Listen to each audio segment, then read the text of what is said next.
Halo semua, shalom dan selamat sore. Nah, kali ini saya akan menjelaskan mengenai materi saya tentang cedera olahraga pada cabang olahraga non-body contact.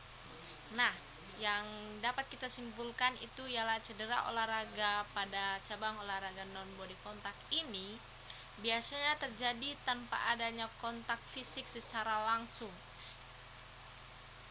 di antara atlet, dan ada juga penjelasan mengenai tentang cedera olahraga non-body secara umum, yaitu terbagi menjadi 7 bagian. Yang pertama bisa kita simpulkan ialah cedera otot dan tendon. Nah, di sini sudah kita simpulkan tentang cedera otot pada tendon ini yang terjadi pada olahraga seperti tenis meja, bulu tangkis, atau cedera otot dan tendon ini sering terjadi karena adanya gerakan yang terjadi secara berulang-ulang yang dapat mengakibatkan ketegangan atau berlebihan pada otot tendon. Ini dapat mengakibatkan secara langsung tentang robekan ataupun peradangan. Nah, yang kedua itu ialah cedera persendian.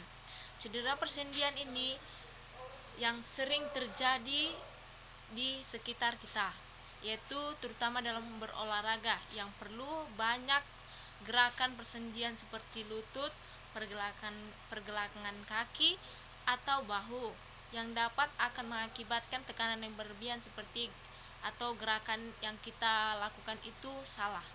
Nah, yang ketiga itu cedera tendistis.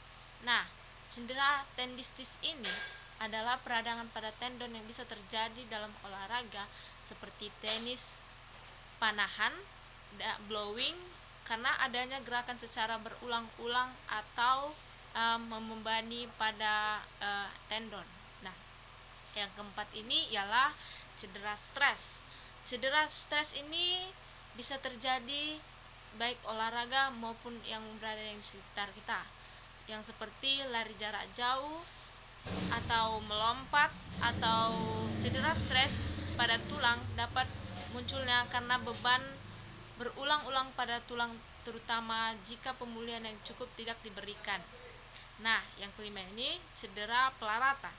Yang dapat ketahui ada beberapa olahraga non-body contact seperti pemanahan atau penembakan yang melibatkan pengguna ataupun yang pelaratan yang jika tidak digunakan dengan benar dapat mengakibatkan resiko cedera, misalnya ketika busur panah atau api tidak dipegang dengan secara benar ataupun secara kuat.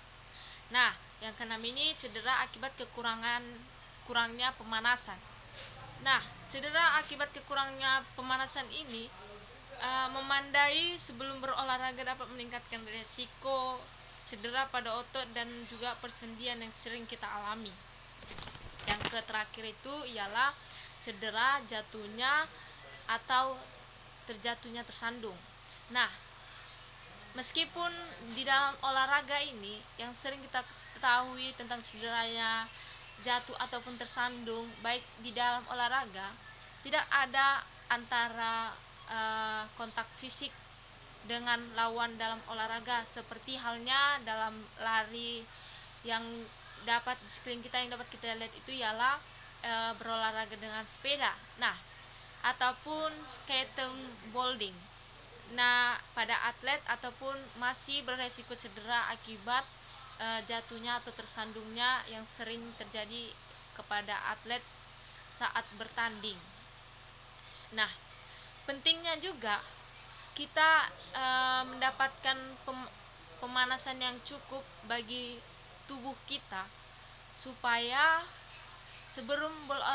supaya kita melakukan gerakan tersebut dengan benar, dan juga apabila kita bertanding kita menggunakan perlengkapan atau peralatan yang sangat lengkap atau pelindung jika diperlukan. Jika terjadi cedera, penting untuk mendapatkan perawatan yang khusus seperti medis yang dapat diberikan kepada atlet dan memberikan waktu yang cukup untuk memulihkan sebelum waktu kembali berolahraga ataupun bertanding. Nah, sekian dari penjelasan saya. Terima kasih.